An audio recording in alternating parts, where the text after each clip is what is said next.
Hello bachcho, let's read a given question. The question says the current sensitivity of a galvanometer is defined as option A, the current flowing through the galvanometer when a unit voltage is applied across its terminal. Option B given a current per unit deflection. Option C given a deflection per unit current. Option D is given as deflection per unit current when a unit voltage is applied across its terminal. So about the sensitivity of galvanometer, we can write as a key concept. We know sensitivity define की गई है deflection पर unit current, ठीक है। Deflection पर unit current for a galvanometer. सबसे पहले galvanometer क्या डिवाइस है? Galvanometer is a device that is use to obtain null point, या फिर हम कह सकते हैं is use to detect current in the circuit, ठीक है। अगर हम बात करें गैल्वेनोमीटर की, जस्ट बेसिक अंडरस्टैंडिंग हमें होनी चाहिए, दैट इज जब कभी भी हम करंट कैरिंग कॉइल को मैग्नेटिक फील्ड में रखें, so it experience a torque and that torque is given by the formula tau equals to M B sine theta, M B sine theta. And in case of galvanometer we use a radial magnetic field.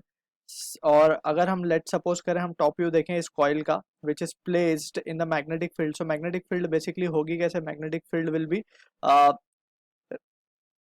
ये fashion में होगी कुछ।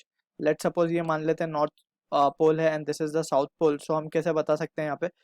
Field line will be going from north towards south, ठीक है। And also we can see that अगर हम इसमें एक कॉइल लें, let's say in this fashion we are taking a coil over here, ठीक है। सो कॉइल हम ये टॉप व्यू देख रहे हैं, ठीक।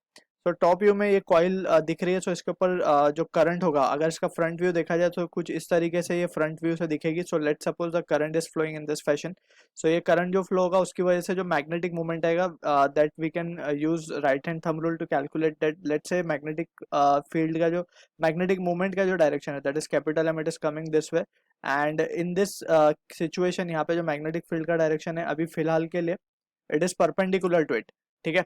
सो इसके ऊपर एक टॉर्क लगेगा that is given by M B sine 90 हो जाएगा यहाँ पे, बिकॉज एम और बी के बीच का एंगल कितना है? 1 हो गया। So tau will can be written as M B.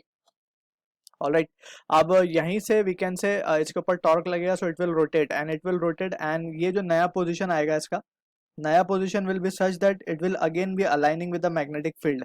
And यहाँ पे मैग्नेटिक फील्ड का डायरेक्शन एंड जो मैग्नेटिक मूवमेंट का डायरेक्शन है, यहाँ पे हम देख सकते हैं this will be the new direction of magnetic movement, और फील्ड का डायरेक्शन अभी भी परपेंडिकुलर है दोनों के। So that's why we choose radial magnetic field over here, ताकि हर जगह जो एंगल है वो फिक्स रहे, ठीक है ना, between M and B.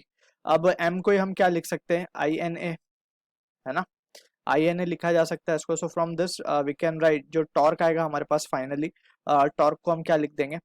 I N A B, ठीक है। So this is the magnitude of torque that is been acting on the coil current which is carrying current, और जो कि मैग्नेटिक फील्ड में रखा हुआ है। सो ये टॉर्क को बैलेंस करने वाला कौन होगा? द स्प्रिंग और the coil which is mounted above the current carrying coil, जिसको हम स्पाइरल स्प्रिंग कहते हैं, वो कुछ इस शेप का होता है, ठीक। तो इसमें क्या होगा? ये भी रोटेट करना शुरू करेगा एंड इसका एक टॉर्शनल कांस्टेंट हम लेते हैं सी। सो जब ये कॉइल लेट से यहाँ पे क्लॉकवाइज फैशन में घूम रहा है, so this spring will first rotate and then when the winding इसकी जब मींस कंप्लीटली टाइट हो जाएगी, so it will apply a restoring torque, ठीक है ना। So restoring torque opposite direction में अप्लाई करना स्टार्ट कर देगा, ठीक।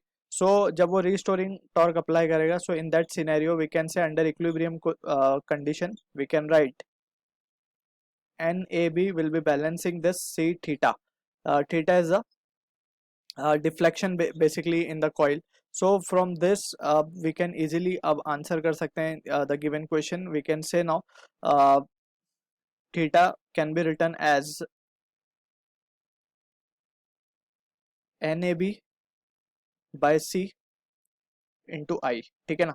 so यहाँ पे हम देख सकते हैं कि जो थीटा है it is directly proportional to the current, या हम कह सकते हैं कि theta by I will be equals to a constant